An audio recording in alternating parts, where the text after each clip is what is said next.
Jesus says, "I am the light of the world. He who follows me shall not walk in darkness, but have the light of life." Welcome to 3ABN Australia Homecoming.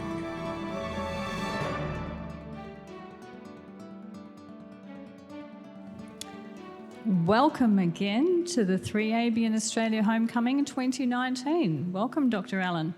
It's wonderful to be here, is that Rosemary? Did you learn a lot from Dr. Ashton? I learned a great deal from Dr. Ashton, yes. I know, I've got to put it all up here so I don't forget. But now we have Sandra Enterman and Braden Enterman, her nephew, and Joe Tyler and Sonia Katevsky are going to present the special item, and they're doing In the Heart of Jesus. And then Dr. Ross Grant is going to be giving us a really informative message called Who Are the Healthiest Populations on Earth? That's wonderful. I had the privilege of teaching Ross many years ago at Avondale College. It's great to see him here today. His key text, what is it? The key text that he's chosen is Proverbs 3, verses 5 and 6. Trust in the Lord with all thine heart, and lean not unto thine own understanding. In all thy ways acknowledge him, and he will direct your paths. Let us bow our heads. Dear loving Father, we thank you again for the wonderful opportunity we have today to listen to Dr. Ross. We thank you for his many years of service, and we thank you for his interest in health. And as he speaks to us today about who are the healthiest populations on earth, we pray for your blessing upon him. Give him your Holy Spirit and direct each word that it may bring us encouragement and better health. And we ask this in Jesus' precious name. Amen.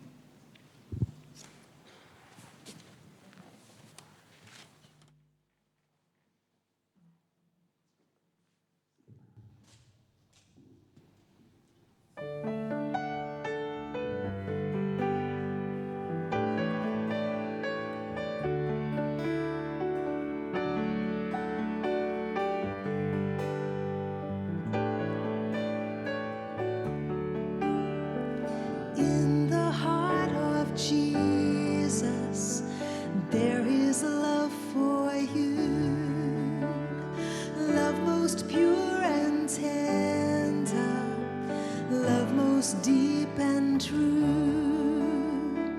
Why should you be lonely? Why for friendship's sake? When the heart of Jesus has a full supply.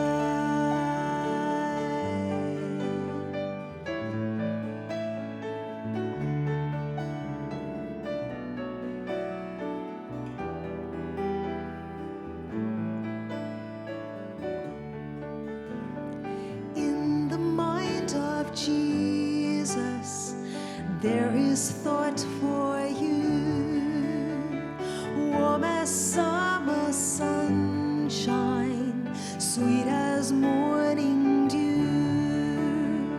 Why should you be fearful? Why take anxious thought? Since the mind of Jesus cares for those he bought.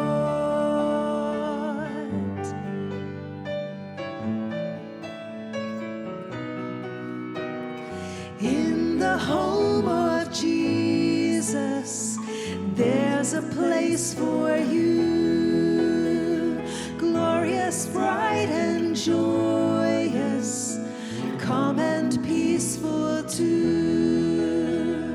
Why then like a wanderer roam with weary pace? If the home of Jesus holds for you a place.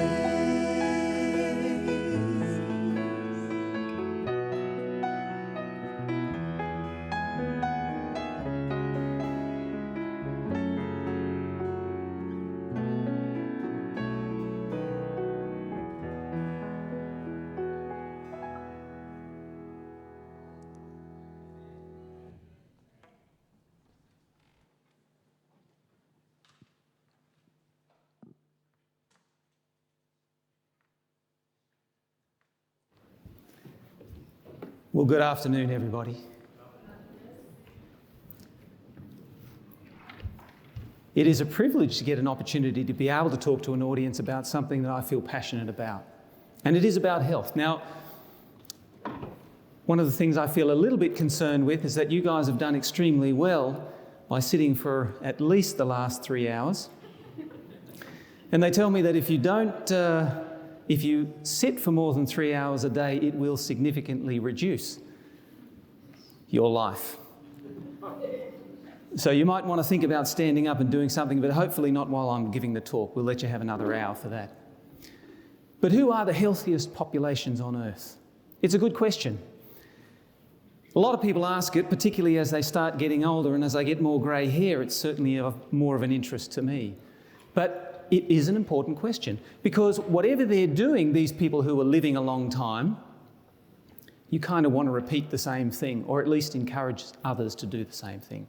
Now, I know you had a little bit of heads up on some of this potentially by one of the earlier speakers, but let's just go through a couple of things. Being a scientist, one of the things I don't like to do is necessarily get the information first. I think we can work it out first of all. So I think that we can predict potentially who the longest people on earth are likely to be if we know a couple of things. Number one, what the body needs for health. So before we sort of unveil who these longest lived people are, it's a good idea for us to think about what health is really needed. What do we actually need for health? And then the second thing is, if we know what we need for health, then we can find populations that are essentially doing it. Does that make sense? All right. So what do we need? If we want to maintain health within the body, it's really a balance. And it's a balance that we do every day. And the body is working towards two things between, number one, the capacity of the body to repair the damage, because just being alive actually damages you. So all of us actually start to age, and it might sound surprising, even a baby is actually starting to age. They are accumulating damage even as they grow into adulthood. And then, of course, the capacity of the body to repair that damage is the other thing. So how much damage we're doing, and then how the body actually repairs that damage. It's a balance between those two. So, of course, if you want to live a long time, you want to minimise what's damaging the body, and you want to maximise what is sustaining or keeping the body healthy.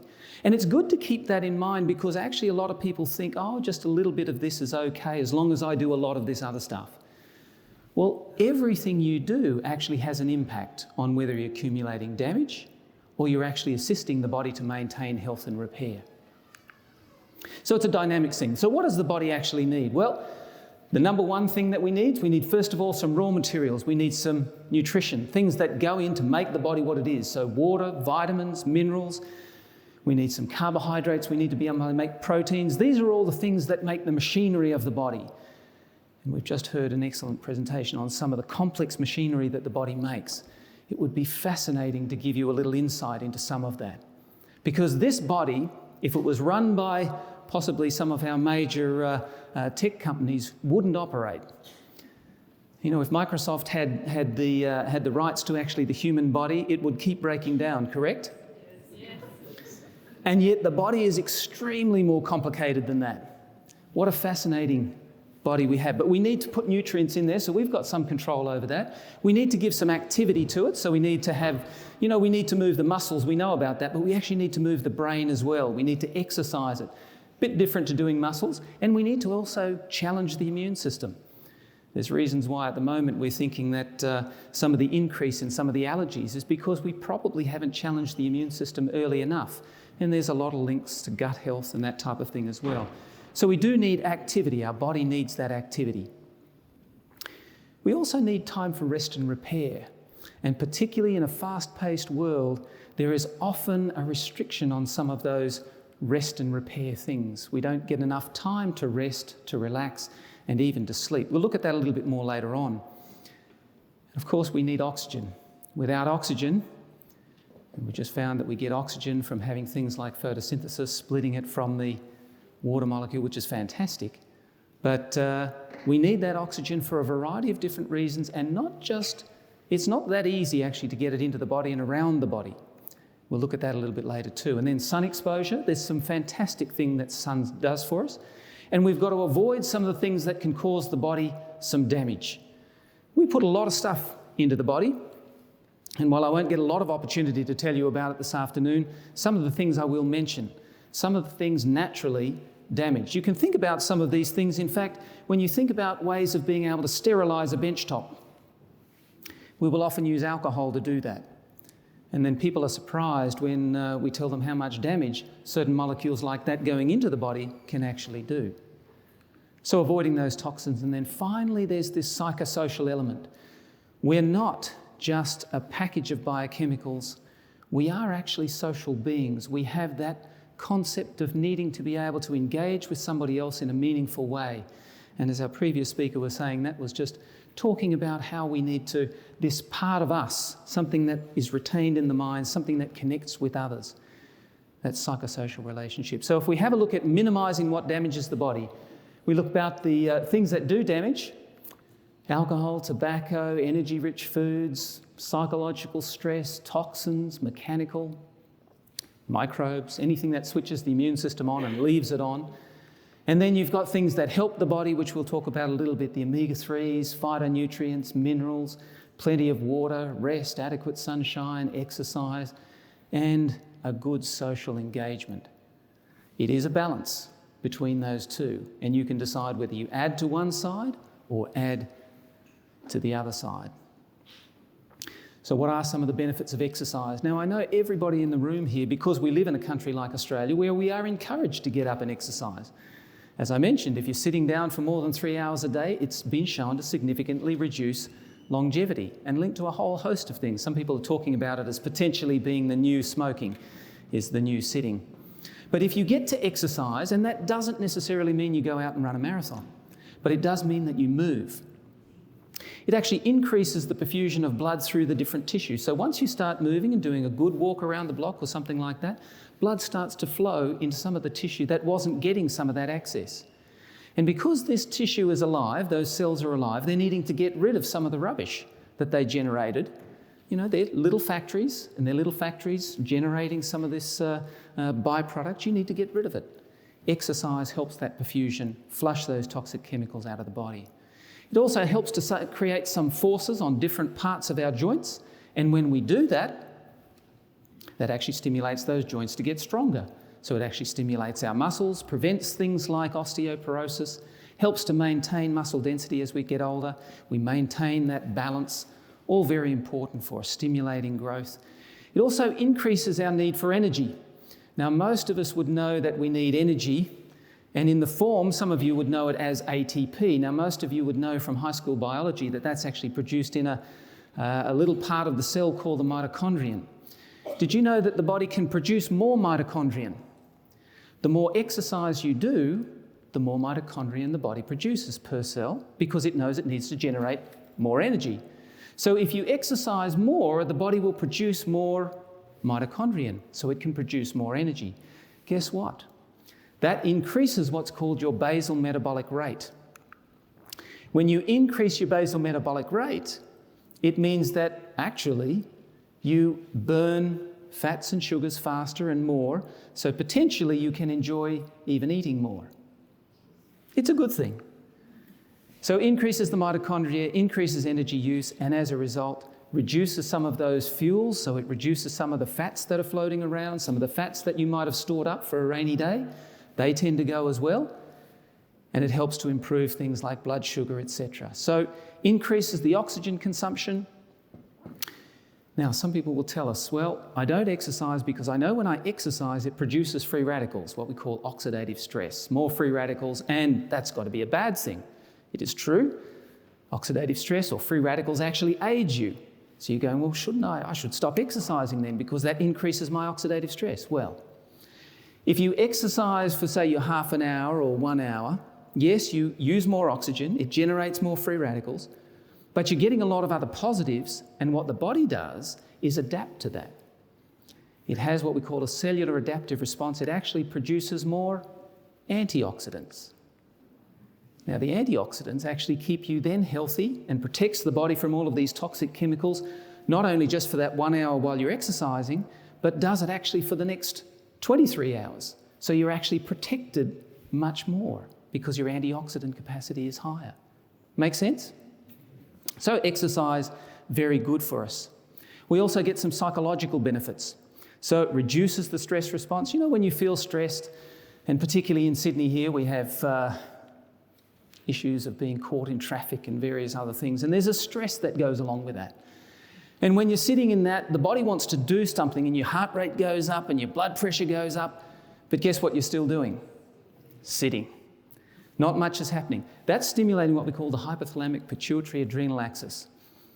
Now, the best way of being able to reduce that is actually getting out and exercising. Now, that's not to say that you stop at the lights and exercise to go and talk to the guy who was just doing the... No, you wait till you get home and go and exercise, go for a walk around the block or something, maybe even before you go into the family. But exercise is a great way of dropping that stress response.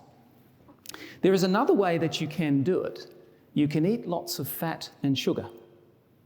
And it's been shown that actually having fatty, sugary foods, what we call comfort foods, actually helps to reduce the stress response. The trouble is that you get a lot of negatives with that too, is that right?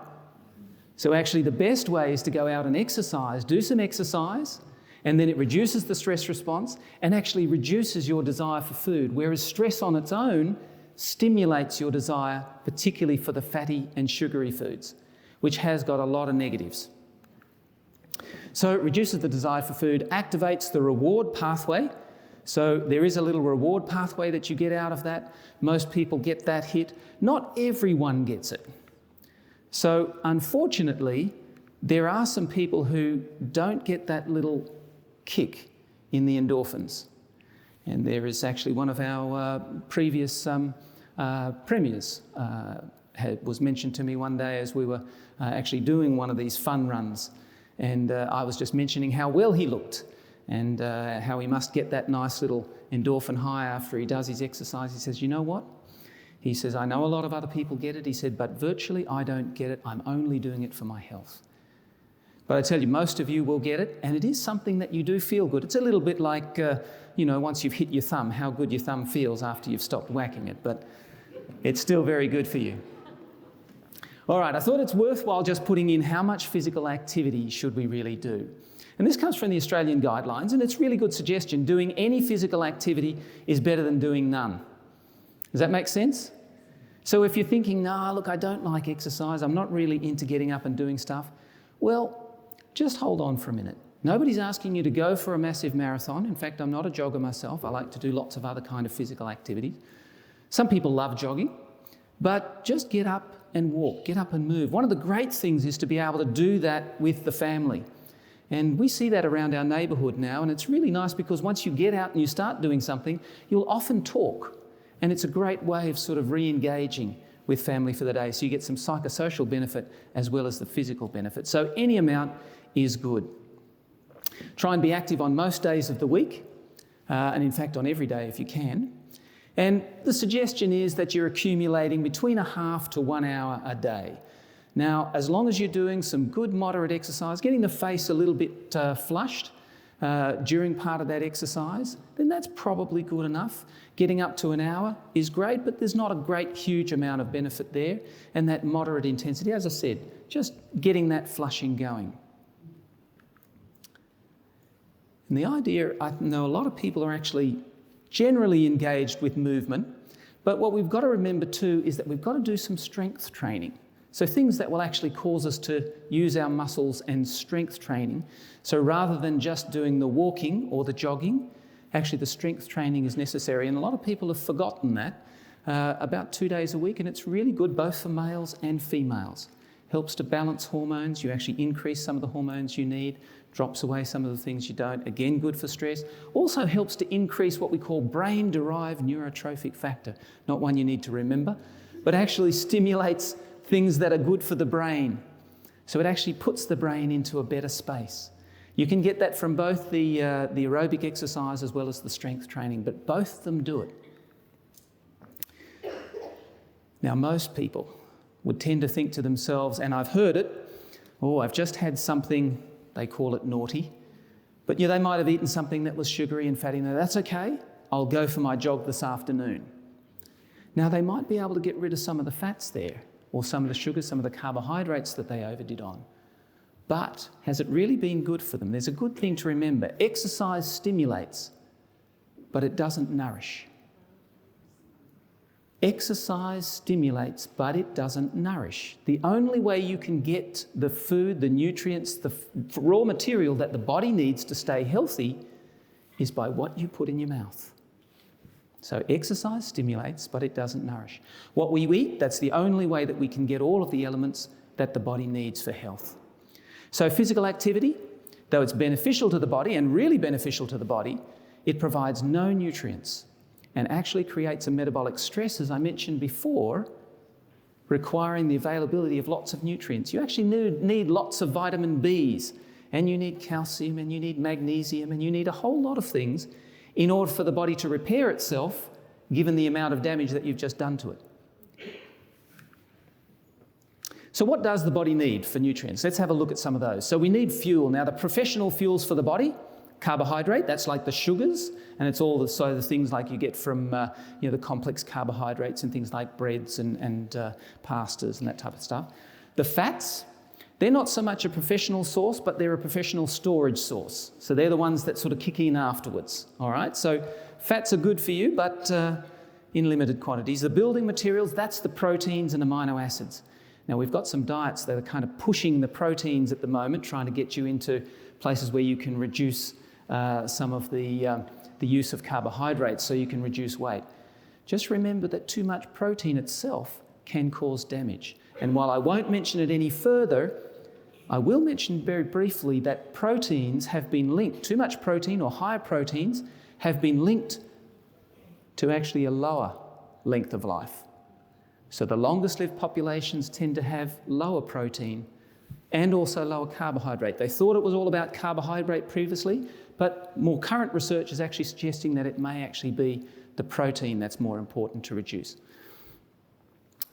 We need plenty of specialised components. We need the vitamins. Now, the body doesn't make vitamins, so it's got to get it from the diet. Doesn't make the minerals, got to get those from the diet.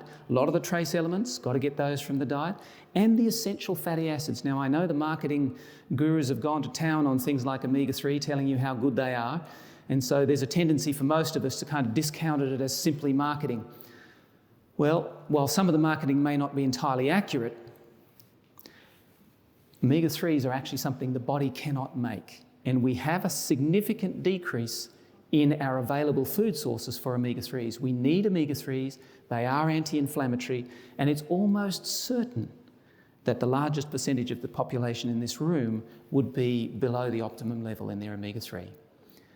We've tested them for a number of years analytically. We started off doing it when we were looking at some research around depression, which is significantly linked to omega-3 levels. And so we've measured hundreds of people now, and we can say that the majority of people are significantly low. So keep that in mind. Omega-3s are actually important, and they help to resolve the inflammation. And of course, we're starting to know a lot more about the gut. So when we talk about some of these fibres that we need, they're not just bulking agents. They're actually important to be able to keep that garden of very complex bacteria we've got growing well and making sure that they're giving us the right kind of things that the body needs. So fibre is important. And then, of course, we have these other section, what we call polyphenols or phytonutrients. So, there's thousands of different chemicals in there, and they actually access the body in different ways. We see them as, red, orange, green kind of colourings in our foods. Well, they're giving you some really complex things. In fact, we have a little juice that we use in a trial we're doing at the moment for people with mild cognitive impairment, but we know that it actually contains a number of phytonutrients that are actually very good for being able to assist with the blood pressure. And each one of our clients at the moment have actually dropped their blood pressure by at least, I think the lowest one was about 6, but the highest one was about 15 millimetres of mercury. These are coming from a lot of these phytonutrients that can be very useful for the body in helping to be able to balance some of the other things that are going on, and blood pressure being one of them. And of course, we need plenty of water, but we'll have a look at that just shortly. So, eating any of those, if we miss out on any of those, then we're going to get sick. And it's true, if we miss out on any of those, we will get sick. And unfortunately, if we just rely on carbohydrate, fat and sugar, we won't get the other stuff, and all we will do is add weight, and that unfortunately sends us into a place that makes us sick. So we end up with lots of things, potentially diabetes, heart disease, cancer, stroke, dementia.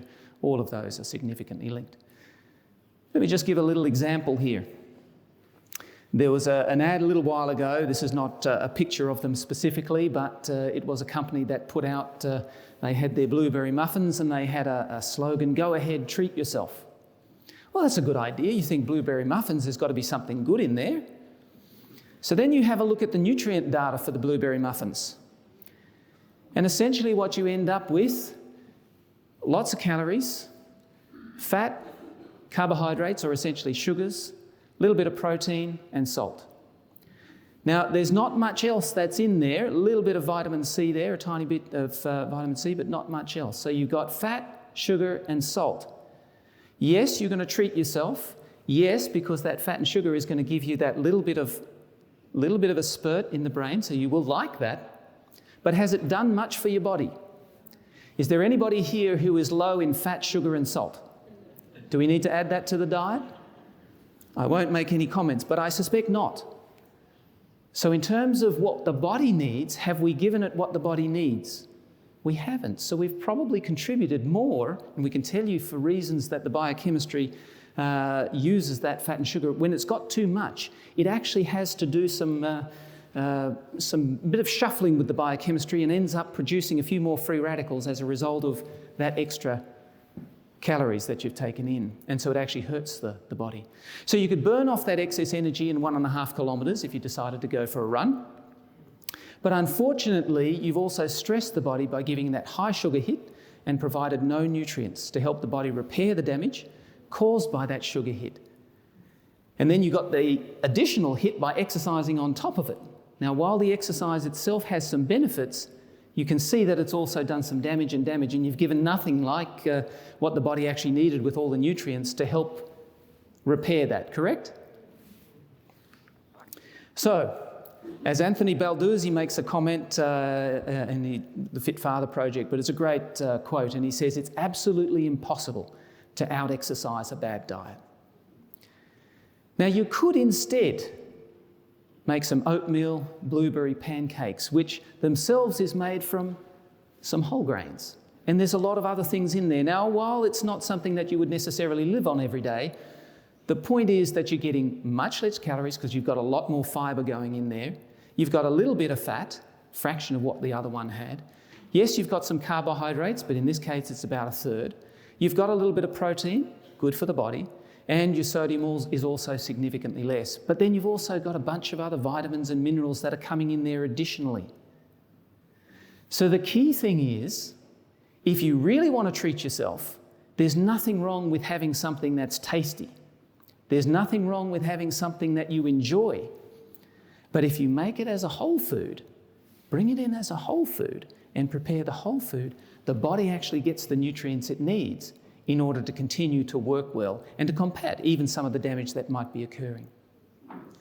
So if you want to do the best for the body, think of what nutrient is actually going in, not just what satisfies the appetite. And if you've got nothing else from this afternoon, that would be a key thing. And there's great recipes out there. And in fact, you know, the broader community, certainly here in Australia, has become extremely health conscious. And there's a lot of people out there putting some terrific recipes out on all sorts of range of things, which are themselves really very beneficial to the body because of the amount of nutrients that you're getting, as well as satisfying the appetite. So meals made from whole food generally are the best option. All right, let me ask a couple of things now. When it comes to oxygen, we know that we need it. We can survive about 3 minutes without oxygen. Well, some people will say, you know, potentially even up to 7 or 8 minutes, but certainly damage starts occurring relatively soon, and particularly in the brain. But there are times when people will actually stop breathing. Now, I know a number of you might have heard of sleep apnea, and sleep apnea is probably one of the worst ones, particularly as people get older or they put on a little bit of weight, and when they're sleeping, have you ever heard them sort of snore and then stop? And then snore and then stop? I remember being in my wife and I were travelling through Europe at the time, and we had to sort of separate for this one night to sleep in a youth hostel. And so I was in with the gentlemen, and she was sleeping with the ladies. I never want to repeat the experience, But there was a gentleman on a bunk below me, and he just had a freight train going all night. And so fortunately I was able to listen to him, and when he stopped, he would be, snoring away and then stops. And then as a result of that, I'd be thinking, now do I have to jump down and jump on his chest and get him going again? But then fortunately he'd start again and then he'd stop. But he was actually stopping for probably 2 or 3 minutes at a time, all of which was very damaging for his brain. It's what we call anoxia reperfusion injury. Does a lot of free radical damage to the brain because the brain actually runs out of energy, and for a variety of different reasons, when the oxygen comes back in, gets this big boost, and a lot of free radical damage is occurring. So if you or your partner thinks that for some reason there might be sleep apnea in the family, then you really need to go and see your doctor so you can get that treated. Extremely important because it damages the brain. Feel fatigued the next day, and that's not surprising because you haven't really rested the night, and we'll look more about that a little bit later. Increases your risk of cardiovascular disease. You're generating lots of free radicals. Your brain doesn't work so well, so you need it. And also problems with the kidneys, need to fill the lungs. So the key thing is, particularly if it's sleep apnea, you definitely need to get that checked out. But if you're sitting there in the pews or at work, and we've already talked about sitting a little bit too long, but often people will sit slumped over and breathe shallowly. Unfortunately, that's also not filling your lungs. That's also not oxygenating the blood, so the oxygen saturation goes down. And so the tissue, whether it's the brain or muscles or heart or lungs or wherever else it is, they're also not getting the oxygen. And so potentially they're also a little bit apneic. So good posture. Poor posture reduces oxygen saturation and also potentially can predispose to some of those things. So getting a good deep breath, good for you. Sitting or standing. Now when it comes to sleep, I know there's probably not a person in the room that hasn't had one bad night's sleep. Did you feel good after you had poor sleep? Nobody does. And there's a reason for it because, we're like, as we said in the beginning, we're little complex factories. And what the body does, just like a factory, what it does in the morning is different to what it does in the afternoon and what it does in the evening. So you get the crew coming in the morning, they get all the factory working, they get everything organised, and away, boom, the factory goes, produces all of its products, and then by the afternoon it's starting to shut down, the maintenance crew is starting to come in, starting to clean up all the debris, and so overnight we managed to restock all the shelves or whatever was needed, make sure everything is needed for the factory, ready to go again the next day. And that's actually a bit what your body is like, which is why we have these what we call biorhythms or circadian rhythms. So the body is built on that kind of thing, and the biochemistry that's occurring in the morning is different to the biochemistry that's occurring in the afternoon, and it's different to what's going at night. But what's happening at night is not something it's not just gone to sleep. The brain hasn't gone to sleep. It actually does a lot. It actually decodes a lot of what happened during the day. It helps to consolidate the memories, and it helps to sift actually what's important and what's not. There's a reason why if you don't get good sleep the next day, you're more stressed, because actually you didn't actually decode what was the day before, and so you're not actually interpreting well what's going on during the day. So you will feel more stressed, a lot less efficient. So organises and integrates new information. That's what we call memory, and that's why for students, if they're studying, coming up to the HSC or whatever it might be, the best thing they can do is get themselves a good sleep. Of course, the next best is to study, and some don't always put those two together. It improves what we call psychosocial health because your relationships are going to be better. There's other ways that scientists have looked at, frontal lobe and that type of thing. And it is really important because for the frontal lobe to work, you really need to be less stressed. So it also regulates a number of hormones, so growth hormone, melatonin, that's the one that helps you sort of sleep, wake. Other things, the stress hormones like cortisol, that should be high in the morning, but it should be low in the evening. If you're getting too stressed and you're not relaxing enough in the evening, cortisol stays high in the evening and the body actually doesn't relax properly and so therefore doesn't sleep very properly. And there's others that are associated with eating, like leptin and ghrelin. Both of them are linked to appetite. And if you're too stressed and not getting enough sleep, they stay high, you eat more. So all sorts of things, glucose, lipid metabolism are all associated. So sleep disturbances negatively impact the hormonal rhythm. And so if you're not getting enough sleep and you're wondering why you're putting on weight, there's a reason. your hormones are unregulated or dysregulated, you've got a higher appetite, particularly the fats and sugars, you're also stressed, and the body's not handling the sugars and fats the way it used to. So obesity, insulin insensitivity and diabetes, closely linked, hormonal imbalances, both with the sex hormones as well as some of the others I mentioned, like growth hormone, etc. You've got appetite dysregulation. You are going to feel more hungry, generally speaking, and so you will put on weight. So that circadian disruption, often induced by shift work, and I know that working in places like hospitals where it's got to run for 24 hours a day, there are patterns and there are techniques that will actually allow you to stay in or get into a circadian rhythm. There's a reason why, particularly healthcare workers, it's been linked with a higher risk of a lot of the lifestyle diseases, heart disease, diabetes, dementia, and probably a significant proportion of that is associated with this constantly or often being shifted out of good diurnal rhythm. So you're not getting the sleep, particularly, that's needed. And we can show very easily when we start doing some tests, and we test for certain things called what we call oxidative stress, but it's basically the amount of free radical damage that the body is kind of under. When we see people's oxidative stress go up, one of the first things we ask is how well they're actually sleeping. So it negatively impacts health due to impaired glucose and lipid homeostasis and reversed melatonin and cortisol pathways. So in other words, what's normally putting you to sleep, like melatonin, doesn't work so well, but cortisol stays high. And so you lose that nice rhythm.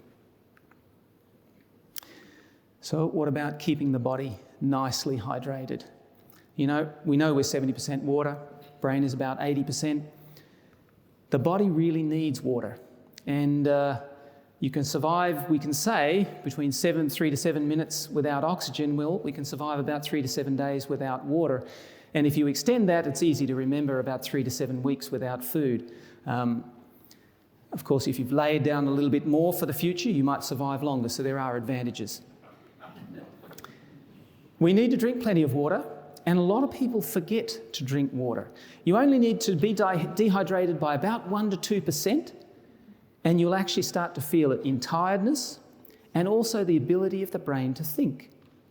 So another thing that's really important, and a lot of people think, well, I just need to get more fluid. So what do most people do when they feel tired, particularly in a work type situation? Hop up and they'll go and get their caffeine. Go and get their coffee, come back, drink the coffee.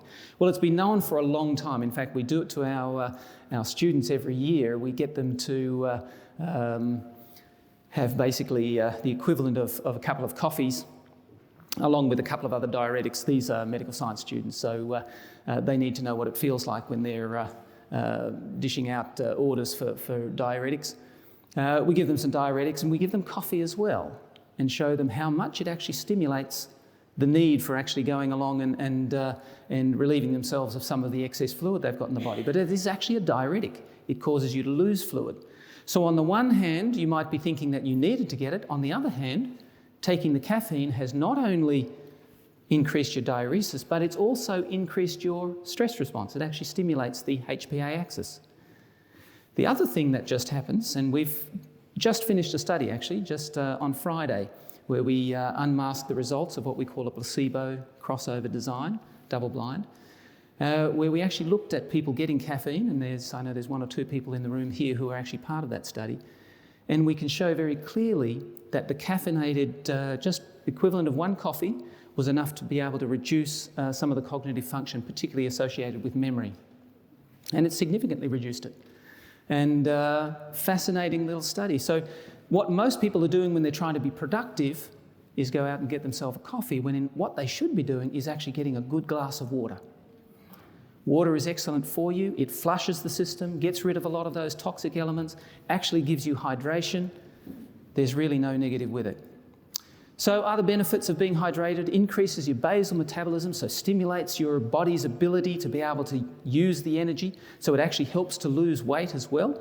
It reduces your appetite as well, protects against kidney and bowel cancer, and it may protect even against heart attacks for a variety of reasons. Now, if we throw sunshine in there as well, we all know it's good, and in fact it's become a lot more popular, particularly around things what we call photobiomodulation, or being able to have certain wavelengths of the sun reaching the skin and doing a few things. We know we get the vitamin D, so that's important, and a lot of people are actually low. particularly as society has sort of swung to very much sort of being out of the sun. And if you have a look at all the schools, they're covered and the kids are wearing hats and sleeves and everything. But we've also noted that the vitamin D levels have dropped. And that's a problem because vitamin D is important for so many different things, including bone health, but also immune health and even psychological health. So healthy bones, immune function, helps to resist things like diabetes. And even potentially there's a link with cancer, though it's not necessarily causal, but some of the high latitudes up in the high northern latitudes, they've been showing a link that the reduced sunlight may be linked to a number of things, including some of the cancers like breast and ovarian, etc.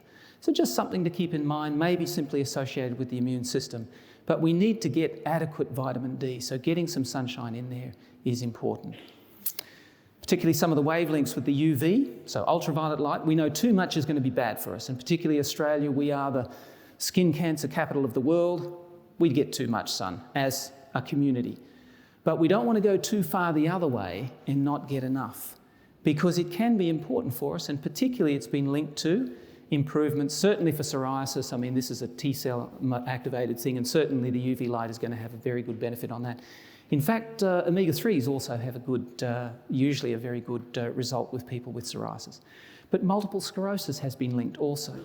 So not getting enough sun or not having enough sunlight has been linked to an increased risk for getting things like MS. Many people get a little endorphin release. So again, those feel-good hormones when you get out into the sunshine. Again, not too much, but getting enough, great for you. That release particularly coming through the eyes.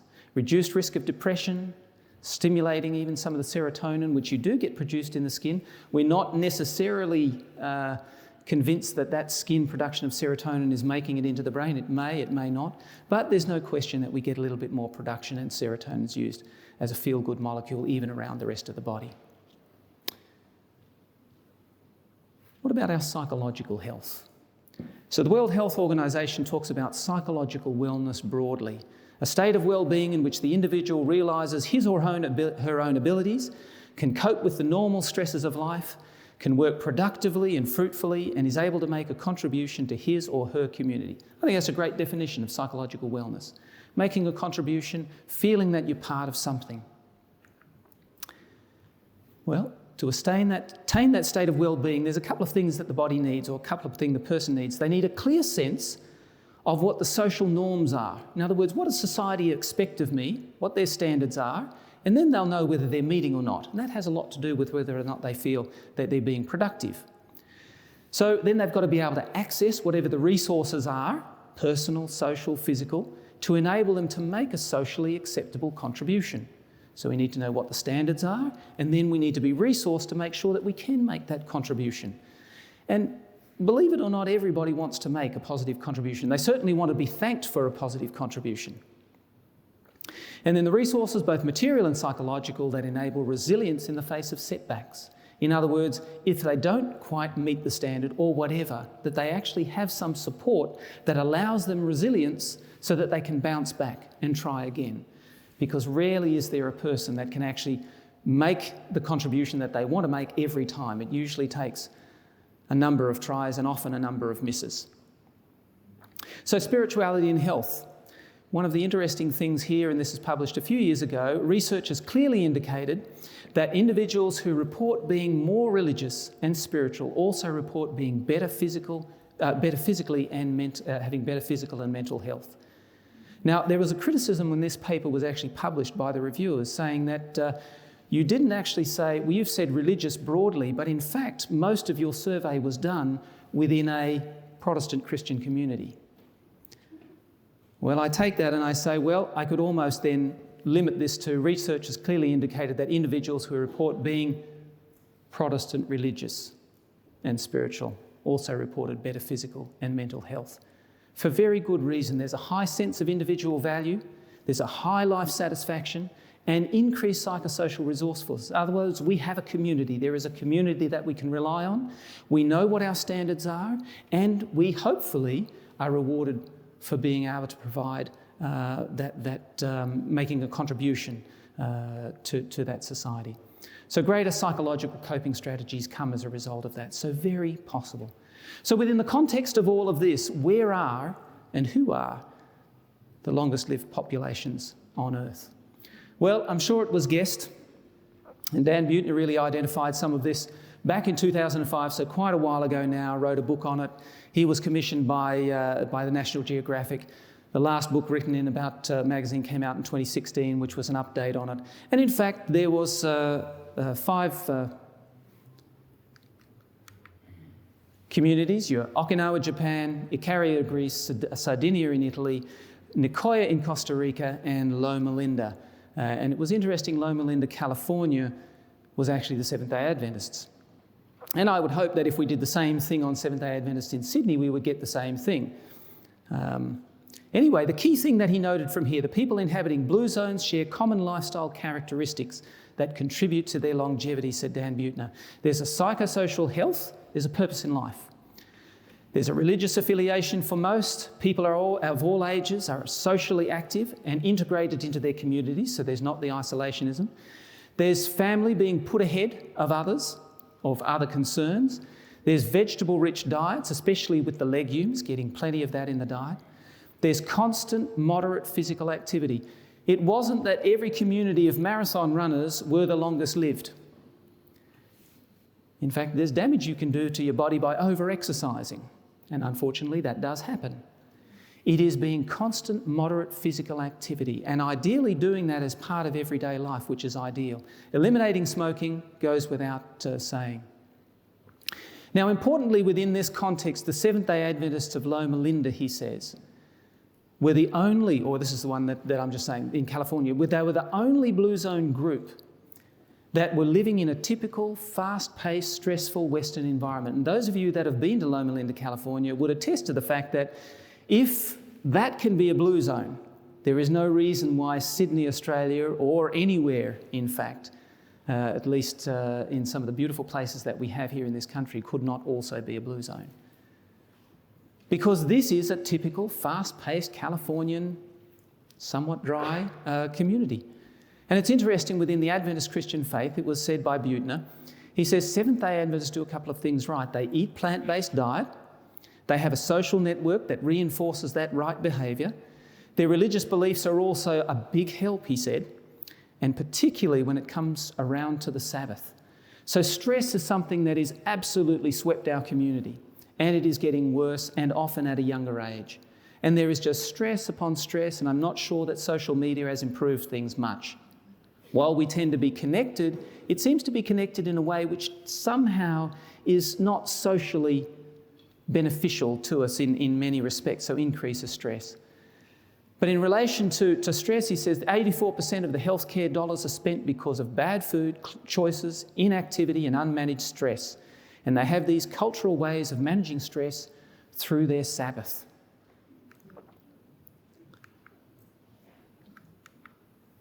And now it's interesting that Adventists do have that through the Sabbath, and a lot of other Christians used to treat Sunday as we would treat the Sabbath day. But we find now that most of the Sunday-keeping churches don't actually treat Sunday as the Sabbath day. They might go to church on either the morning or afternoon service, but the rest of the day is pretty much do whatever you did any other day during the week. And so there is something that's missing, because that Sabbath is not something that's set aside from all of the cares that they've been putting themselves through previously. And I think Sabbath is a blessing, and we need to be very careful that treating the Sabbath, of course, as Christ intended, we maintain the Sabbath and maintain the edges of the Sabbath. So what are the things that the Adventists did? Well, pure air. Most Adventists would recognise, or at least those that are in the know, would recognise these as the 8 laws of health. Now, there are a couple of others that we could add to this, but potentially, or essentially, pure air, and we've talked about that, good oxygenation, breathing, posture. We've got sunlight for vitamin D. We've got abstemiousness.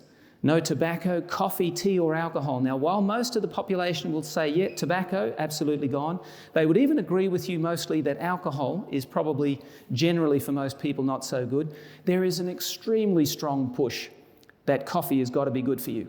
And in fact, I can give you numbers of articles that have been written by scientists who are telling you that coffee is good for you, caffeine is good for you. Talk for another time. But really, I think that our community will eventually, and science will eventually come around, I think we'll see a number of the negatives associated with this. Rest we've talked about, adequate quality, quantity, we need that kind of thing. Exercise, we need to move. Proper diet, reduced calories, vegetable-rich diet, use of water, hydration, sanitation, even stimulation. And then trust in God, extremely important, which informs and impacts our psychosocial wellness, because we know what our standards are, we have a basis for morality, we understand what our relationship should be. There is a real resilience that creates in all of us as a result. Now, Ellen White published that in its fullest form. Now, while we know that there were earlier visions, 1863 being the earliest, and then following on from there, at least in its most complete form, Ministry of Healing was published in 1905.